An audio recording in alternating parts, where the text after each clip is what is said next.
It's a major failure of our intelligence.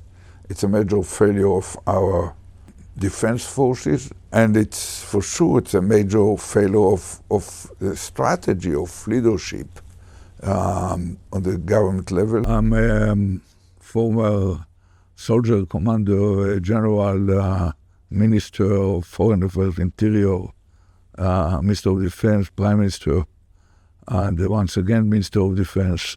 I didn't need anything more to understand that it's the worst day in the history of the country, or the worst day for the Jewish people since World War II, and that nothing will be the same from now on. And according to you, why is Benjamin Netanyahu refusing to have a deal and to end this war? Whenever the need to release the hostages, for example, comes into a clash with his need to stay in power, he prefers his political interest. We as a nation, we abandoned these people. They are not prisoners of war. They were not soldiers. Most of them were citizens going to sleep and woke up to be taken or murdered or slaughtered or raped or whatever. So we once abandoned them as a nation. Netanyahu felt that there is an interest. He even said whoever wants to block a Palestinian state from emerging has to support my policy of strengthening the Hamas and weakening the Palestinian Authority. And he was ready to go very far. He basically encouraged the Qataris to pay $1.5 billion over 5 years. But he totally lost the trust of the people, and based on his behavior, it became in a way illegitimate in the minds of majority of Israel. I want just to point to the real mistake of the Netanyahu government. They behave as which the way to win over Hamas is to impose more military pressure. And Netanyahu himself said at the beginning of the crisis that Israel does not intend to stay there.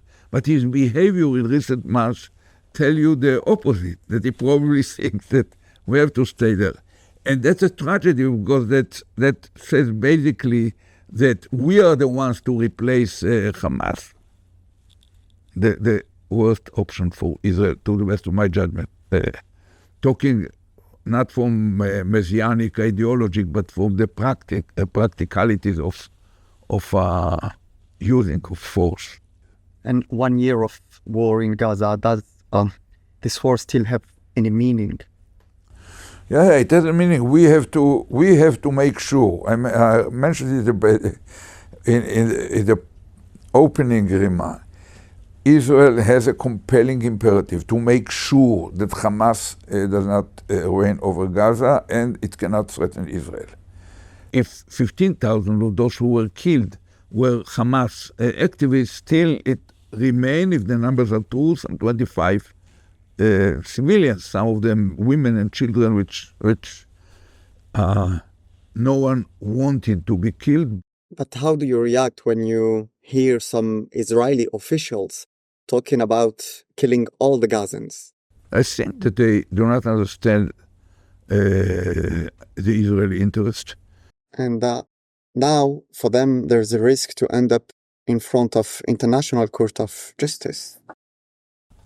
Yeah, it's part of the risk. We of course will fight it. We'll try to block it, but it's a risk. And I usually use his own metaphors. When he attacked Prime Minister Olmert, he was head of opposition during the war in 2006. He said the captain who just sank the Titanic, if he would have survived, could not get the